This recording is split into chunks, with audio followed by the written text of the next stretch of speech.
సమయంలో తరచుగా వాడుతున్న మాట యెషయా గ్రంథము 9వ అధ్యాయము 6వ వచన భాగము. ఏలయనగా మన కొరకు శిశువు పుట్టెను, ఆయన భుజముల మీద రాజ్యభారమున్నది.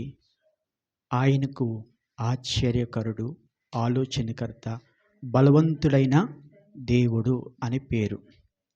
ఇక్కడ ఈ వాక్య భాగాన్ని మనము చాలాసార్లు విన్నాము. మరొక మారు సందర్భాన్ని బట్టి క్లుప్తంగా జ్ఞాపకం చేసుకోవడానికి ప్రయత్నం చేద్దాం. ఈరోజు ఆయన మనకు కుమారుడిగా అనుగ్రహింపబడుతూ ఉన్నాడు.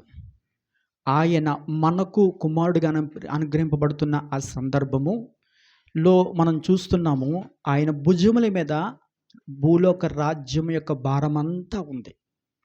నాకు పుట్టిన కుమారుడు నా కుటుంబాన్ని మాత్రమే చూస్తాడు. ఇక్కడ కనబడుతున్న కుమారుడు మనందరి కొరకు పుట్టిన కుమారుడు. ఈయన భుజముల మీద ఒక కుటుంబం యొక్క భారము కాదు, భూమి మీద ఉంటున్న ప్రతి కుటుంబం యొక్క భారము ఉంది. ఆ భారము మోయగలిగిన వాడనే పరమందున్న దేవుడు మన కొరకు ప్రేమతో పంపించాడు.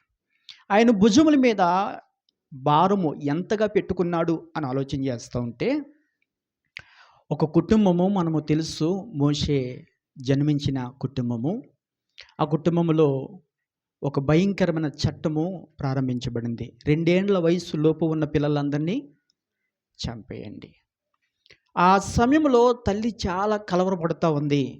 లేక ఒక సుందరమైన కుమారుడు పుట్టాడు కదా, ఇప్పుడు చట్టము ఇలా తీసుకొచ్చినప్పుడు ఈ కుమారుడిని నేను ఎలాగా కాపాడుకోవడానికి కావలసిన సామర్థ్యము తన దగ్గర లేదు. ప్రతికూల పరిస్థితుల నడుమ భయముతో, కలవరముతో చాలా కృంగిపోతుంటున్న సందర్భాలలో ఆ తల్లి గుండె ఎంత వేదనతో నింపబడిందంటే, ఆ చంటి బిడ్డను చూసి కాపాడుకోలేక, చేతులారా చంపుకోలేక ఎంత కలవరంతో నడిపింపబడుతూ ఉందంటే అంత కలవరం. వస్తున్నారు సైనికులు, ఎక్కడ దాయాలి? చిన్నపిల్లవాణిని ఎక్కడ దాయాలి? ఇంట్లోకి వచ్చి సోదా చేస్తున్నారు, ఎంతసేపు దాయగలుగుతుంది? మహా అయితే చింటి బిడ్డ కదా, 3 నెలల లోపు బిడ్డ కదా, నోరు రాకుండా నోరు మూసి బియ్యం డబ్బాలు దాయగలిగిందేమో, సోదా చేస్తుంటే కనబడకుండా ఏ మంచం కింద దాయగలిగిందేమో. కానీ ఎదుగుతూ ఉంటుండగా, కేకలు వేస్తూ ఉంటుండగా దాయడం తన వల్ల కాలేకపోయింది. ఇక ఇటువంటి పరిస్థితులలో ఎలాగో నా కుమారుని కాపాడుకుంటాననే భారముతో, భయముతో ముందుకు నడిపింపబడుతున్న ఆ కుటుంబాన్ని దేవుడు జ్ఞాపకం చేసుకున్నాడు. ఆ తల్లి అనుకుంటుంది, ఇక నా కుమారుడు నాకు దక్కడు అనుకుంది. ఆ ఇంటిలో ఆ కుమారుడు కంటే ముందు పుట్టిన అక్క అనుకుంటుంది, నా తమ్ముడు బ్రతికేమవుతుందో అని చెప్పి. ఇక మా జీవితము, మా తమ్ముడి జీవితము మా కళ్ళ ముందే నాశనం అయిపోతుందన్న అనుభవాలు. ఇక్కడ ఆ తర్వాత సంగతి అంతటి కూడా మనకు తెలుసు. నేను ఆ సమయంలో ఒక ప్రశ్న జ్ఞాపకం చేస్తున్నాను. నా కుమారుడు జీవితం ఏమవుతుందో అనేది తల్లి ఆవేదన, నా తమ్ముడు బ్రతుకు ఏమవుతుందో అనేది అక్క ఆవేదన. ఈ పరిస్థితుల నడుమ చరిత్ర అంతా మనకు తెలుసు కాబట్టి జ్ఞాపకం చేస్తున్నాను.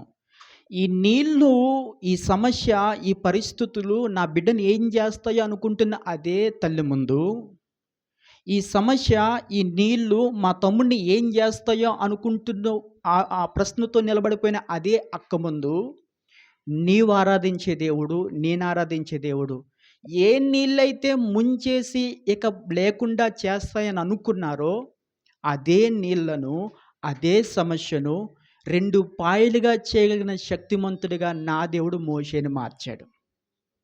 హల్లెలూయా, హల్లెలూయా. నేను అన్న మాట మీకు అర్థమైందండి?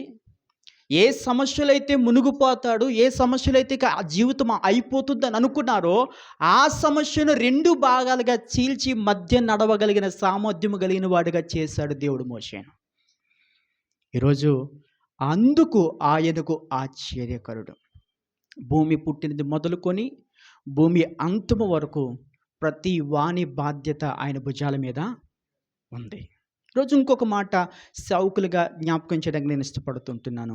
ఒక్క మాట, తండ్రి తన కుమారుడితో చెప్పాడు, అన్నదమ్ములు మందను కాయడానికి వెళ్ళారయ్యా, వారి యోగక్షేమములు తెలుసుకొని రా అని చెప్పాడు.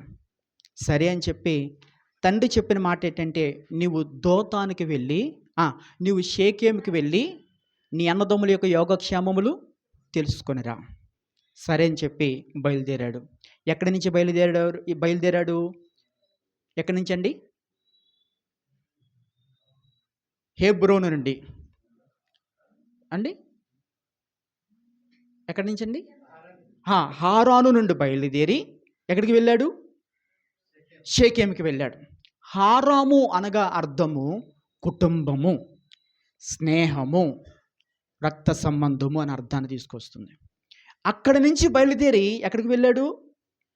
షేకెము అనగా బాధ్యత కలిగిన స్థలము. ఇప్పుడు ఈ యొక్క బయలుదేరి వెళ్ళిన ఈ యొక్క యోసేపుని నేనంటాను, నీవు నేను అంటాను. పరలోకమందున తండ్రి మనకు ఒక బాధ్యత అప్పగించాడు. వెళ్తున్నాడు, షేకెములోకి వెళ్ళాడు. అన్నదమ్ములు కనబడ్డారా? కనబడలేదు. కనబడలేని పరిస్థితిని బట్టి వెతుకుతూ ఉన్నాడు. ఇక్కడ మా అన్నదమ్ములు ఉండాలి, మా నాన్నగారు చెప్పారే, మా నాన్నగారు వీరి గురించి సమాచారం తెలుసుకుని రమ్మన్నారే అని చెప్పి బాధ్యత కలిగి వెళ్తూ ఉన్నాడు. అక్కడ వారు లేరు.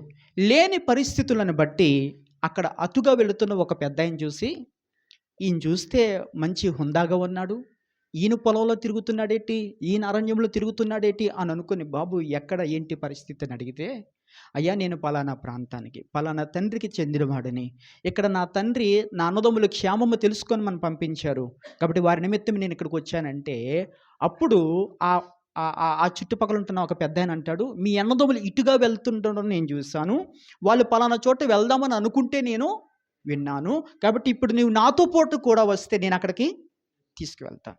సరే వెళ్తానని చెప్పి వెళ్ళాడు. ఇప్పుడు మీరు బాగా గమనించండి, యోసేపుకి తండ్రి చెప్పినట్టుగా చేసి వచ్చేస్తే జీవితంలో సమస్యలే లేవు. అవునంటారా కాదంటారా? తండ్రి చెప్పాడు షేకెంకి వెళ్ళి చూసి రా అన్నాడు. తండ్రి చెప్పినట్టుగా షేకెంకి వెళ్ళి చూసి వచ్చేస్తే గోతులు పడేవాడా? అమ్మబడేవాడా? కాదు కదా. ఇప్పుడు యోసేపు చేసిన పని ఏంటంటే అధికమైన బాధ్యత తీసుకున్నాడు అన్నదమ్ముల పట్ల. నాన్న నువ్వు చెప్పినట్టుగా నేను వెళ్ళాను, చూశాను, అక్కడ ఎవరు లేరు, అందుకే వచ్చేసాను నన్ను అనుకుంటే కష్టాలే రావు. కానీ అధికమైన బాధ్యత తీసుకొని షేకెము నుండి దోతానుకు బయలుదేరి వెళ్ళాడు. షేకెము నుండి దోతానుకు బయలుదేరి వెళ్ళాడు. షేకెము నుండి దోతానుకు సుమారుగా ఒక 20-30 కిలోమీటర్ల దూరం ఉంటుంది. అన్నదమ్ములు తమ్ముడు వస్తున్నాడని తెలుసుకొని, నా తమ్ముడు మా కోసం బాధ్యత కలిగి వస్తున్నాడని అర్థం చేసుకోకుండా తమ్ముడిని ఏం చేశారు? బాధ పెట్టారు.